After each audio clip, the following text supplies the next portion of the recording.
story recapped here. Today I'm going to explain a comedy, drama, and fantasy film called Premature. Spoilers ahead, watch out and take care. While having a sweet dream about a pretty lady on top of him, high school senior Rob Crabbe wakes up when his mother, Anne, suddenly enters his room. Anne is embarrassed to see her son with almost no clothes on and asks him to throw the sheets in the laundry. And when she leaves, Rob looks down and realizes why she acted that way. Afterward, Rob gets ready for school and talks to his father, Jim, about his interview for admittance to Georgetown University. Jim gives Rob his old headband from when he rode crew at Georgetown, and he's sure his son will make him proud. On his way to school, Rob shyly greets his schoolmate Lisa, but the girl just ignores him and leaves with her friends. Then, Rob's friend, Stanley, falls from the roof and casually walks up to him with his bicycle, sharing how Lisa gave him a good time. He also tells Rob he loves sleeping with someone, before asking him what he'll do if he fails his interview.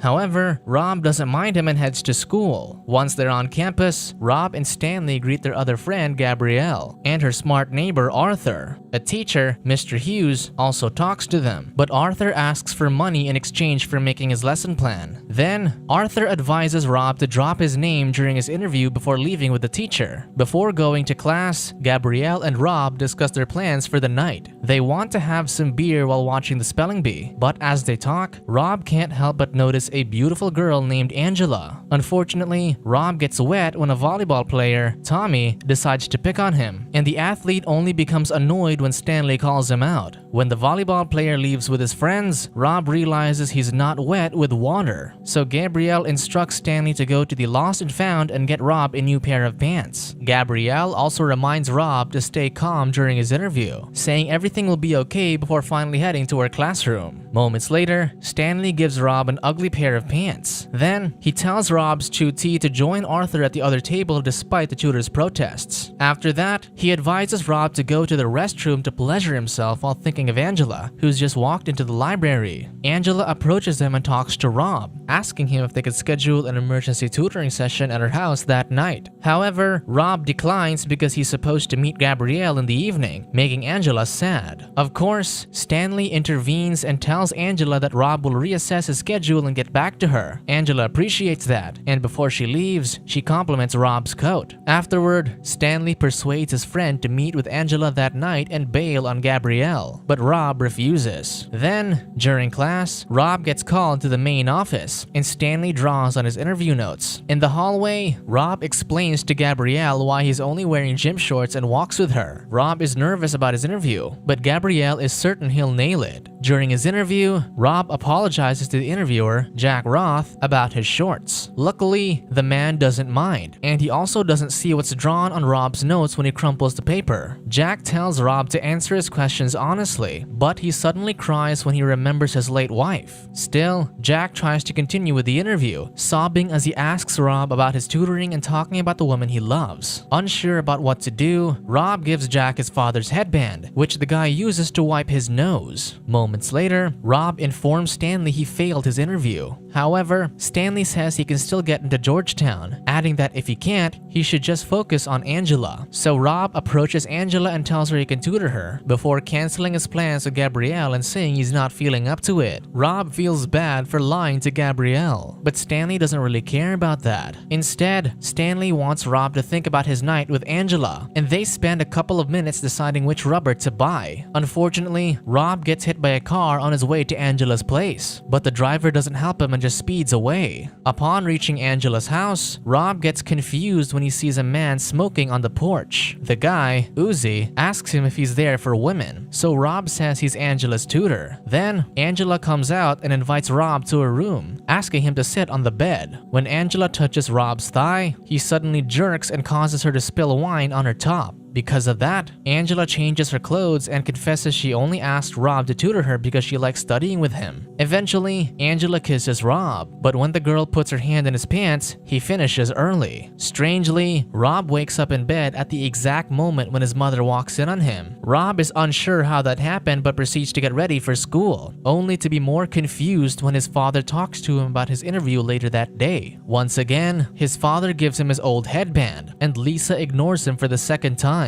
Then, Rob touches Stanley's face when he shares the same story about Lisa, leaving his friend puzzled. Once they get to school, Rob observes his surroundings and notices the same things that happened the previous day are happening again. However, this time, he manages to avoid Tommy when the guy first tries to hit him with a water gun, before eventually getting wet. He then says he'll just wear his gym shorts when Gabrielle asks Stanley to go to the Lost and Found to find him a pair of pants. In the library, Rob tells Stanley he had a dream about that day and adds that Angela wants to sleep with him. As if on cue, Angela walks up to them and asks Rob to tutor her in the evening. He also shares with Stanley in class that he failed his interview and ruined his time with Angela, and during his interview, he only watches Jack cry. After that, Rob goes to the clinic and explains to the nurse what's happening to him, only to leave when one of the patients suddenly throws up. Then, Rob receives a text and realizes he didn't cancel his plans with Gabrielle before buying a rubber with Stanley. Unfortunately, he also gets hit by a car again, and he sees Uzi watching him with Angela as he finishes prematurely. For the second time, everything that happened the other day repeats from the start. Then, he manages to avoid the car that hit him, only to be hit by another one. At the same time, he still finishes early with Angela, and he can't help but feel frustrated when he wakes up in his bed. Because of that, Rob goes to Stanley's house and finds Lisa there. Then, upon learning about Rob's dream, Stanley says his chastity is driving him crazy. Rob is scared because everything feels too real, and that's when Lisa points out it sounds like a delusional disorder and adds he just needs some antipsychotic pills. However, Stanley thinks Rob will be fine once they sleep with Lisa at the same time, but the girl simply refuses. Lisa then tells the boys to finish before leaving, and just like that, Stanley and Rob feel the earth move. When Anne walks in on Rob again, she immediately tells her husband what's going on with their son. Rob hears everything and tries to think about his recurring dream, and when he realizes what happens after he finishes, he takes his laptop and goes to an adult site. Of course, he finishes prematurely again, so when his mother enters his room, he tells her he'll start doing his own laundry. At school, Rob rushes to talk to Gabrielle, who wonders why he's dressed casually for his interview. Rob then tries to tell Gabrielle his problem, but when Tommy shoots him with a water gun again, he totally loses it and breaks the athlete's toy. Gabrielle immediately stops him, but Rob is too pissed and calls out the volleyball players for their poor behavior. He also insults them by calling them gay, only to learn that Tommy is actually into guys. Unfortunately, the athletes get offended when Rob mocks their sport, so they chase him through the hallways. As Rob runs, he tells Angela he can't tutor her before locking himself in a classroom. However, the guys eventually find him, and after seeing something written on a chair, Rob decides to pleasure himself. The athletes can't believe what Rob is doing, but when he finally finishes, he wakes up in his bed and ignores his mother. Despite feeling embarrassed, Rob is happy that nothing happened to him. Before going to school, Rob asks his father why he wants him to go to Georgetown, so Jim says that's where he met Anne, and upon hearing that, Rob tells him he doesn't need a pep talk for the interview and leaves. Then, Stanley and Gabrielle can't help but notice the changes in Rob's behavior once they greet each other in school, but they just try to ignore him. Moments later, Rob takes a golf cart into the hallway, feeling like he can do whatever he wants. Then, when the hall monitor stops him, Rob asks a girl sneaking out of her classroom to kiss the guy just so he can continue having fun. He also invites Gabrielle to join him smoke on a school bus, where they talk about how they became friends. Afterward, Rob uses the restroom in the teacher's lounge and leaves Mr. Hughes disgusted. He then gives good advice to Jack during his interview and lets the guy drive away in the golf cart, making Stanley worried about him. So Rob reveals to Stanley that he already told him what's happening to him days ago, and he makes sure his friends will see him grab his teacher's chest. In the cafeteria, Rob punches a girl, Sally, for what she did to him when they were kids. Unfortunately, Sally retaliates, and it isn't long before Rob finds himself lying on the floor and repeatedly getting hit. Running out of options, Rob grabs Sally's chest when Stanley tells him to, so the girl kicks him in the groin several times. Because of what happened, Rob is taken to the office of Principal Hansen. The principal tells Rob the cops are coming for him, recounting what he did to Sally, the teacher, and even the hall monitor. Principal Hansen also informs Rob his parents are on their way to school, school, leaving the boy desperate to escape his situation. With no other choice, Rob grabs the mayonnaise on the table and starts pleasuring himself, and he immediately runs outside when the principal sees what he's doing. Seconds later, Stanley saves Rob from Sally and takes him to the girls' locker room. He instructs Rob to hide in one of the stalls, and Rob immediately pleasures himself to restart his day. Unfortunately, Rob struggles to finish and tells Stanley he has to do it without explaining why. So Stanley tries to help him by talking to him like a girl, but Rob soon realizes it's pointless and decides to turn himself in. However, Sally kicks Rob in the groin before he can leave, and strangely, that gets the job done. When Rob wakes up in his bed, he curses so loud that his mother thinks he's talking to her. Then, he goes to school in a bad mood, cancels his plans with Gabrielle, and ignores Mr. Hughes and Tommy when he bumps into them. Stanley can only try to support his friend and says he'll do anything for him, so Rob hugs his buddy and feels a bit better. After that, Rob agrees to tutor Angela in the evening. He then gets called to the main office for his interview, but Gabrielle isn't waiting in the hallway for him this time. Unfortunately, Rob doesn't feel like answering Jack's questions and deliberately blows his chance to get into Georgetown. That night, Rob visits Gabrielle at home and reveals what's really happening to him. Sadly, Gabrielle doesn't believe Rob and asks him to tell her about his recurring dream again the next day. Also, she instructs Rob to mention her fantasy about Abraham Lincoln to make her realize he's telling the truth. Then, she suggests asking Arthur for help and goes to his house with Rob, where the boy's grandmother attacks Rob while shouting the word Jadugar. When Rob loses his balance, he accidentally falls on top of Arthur's grandmother and renders her unconscious. However, the old woman isn't done yet and comes at Rob again, so Arthur's mother and Gabrielle put themselves in between her and the boy. At the same time, Arthur's mother keeps bumping into Rob, and it isn't long before he finds himself in his bed again. At school, Rob forces Arthur to help him with his problem and follows him to the restroom. There, he shoves Arthur's head into the toilet bowl and asks what Jadugar means, so the boy says he thinks it means curse. Then, Rob demands to know how to break it, but Arthur says he has no idea how to help him. After letting Arthur go, Rob reveals to Gabrielle and Stanley that he's cursed. He also tells them his day will just keep repeating and mentions Gabrielle's dream about Abraham Lincoln, adding that he already told her about his problem the previous night. Meanwhile, Stanley points out that a curse is the universe trying to make one person right a cosmic wrong. He then advises Rob to figure out what made the curse start and fix it. With that, Rob realizes he needs to deal with Angela. Moments later, Rob tells Angela in front of her classmates that he'll tutor her in the evening, leaving Gabrielle disappointed. Then, he asks Stanley to teach him how to please a woman before going to Angela's house and making out with her. Unfortunately, Rob soon realizes that Angela only wants him to do her assignments for her, and it also dawns on him that he's not supposed to be there. Outside, Rob finds his father waiting for him and learns that he knows he failed his interview. Jim then takes his son to a hotel to meet with a depressed Jack, who asks him for some scotch. So, Jim briefly leaves to get their drinks, and when he returns, Jack asks him why he wants Rob to go to Georgetown. Without hesitation, Jim says going there was a transformative experience of his life, adding that Georgetown gave him a scholarship. Afterward, Rob gets up to get more drinks and sees a spelling bee on TV. Then, he realizes he likes Gabrielle and confesses to his father that he doesn't want to go to Georgetown. With no other choice, Jim supports his son and prepares to leave with him, and Jack also joins them as they head to Gabrielle's house. A few minutes later, Jack and Jim help Rob enter Gabrielle's room through a window. Rob explains himself to Gabrielle and says he didn't sleep with Angela, refusing to go anywhere when his friends ask him to leave. Pissed, Gabrielle attempts to make Rob finish and removes her shirt just so he'd leave her alone, but her father walks in on them. Embarrassed, Rob quickly clarifies that he's not trying to take advantage of Gabrielle, and the girl eventually puts her shirt back on. In front of Gabrielle's father, Rob admits to Gabrielle how much he likes her. However, Rob is aware that he blew his chance to be with Gabrielle too, and starts leaving through the window. Meanwhile, Gabrielle's father shyly lectures his daughter about being in a relationship, but the girl says she'd be more comfortable talking about it with her mother. Once her father is gone, Gabrielle stops Rob from leaving and asks him to watch a spelling bee with her. They then eventually kiss, and Gabrielle admits that she was always hoping they'd be each other's firsts. It isn't long before they make love to each other, but when Rob finishes, he can't believe that he's still in Gabrielle's bed. Finally, Rob realizes he's broken the time loop, saying he's right where he's supposed to be. At the same time, Gabrielle says they should have done something like that sooner, so they eagerly go for a second round. Later on, Jack interviews Angela and asks why she wants to go to Georgetown, but the girl doesn't even know where that is. Also, Jack isn't satisfied sad about his wife anymore and cheerfully says she's already dead.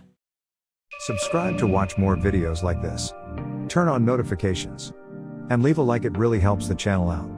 Thank you for watching.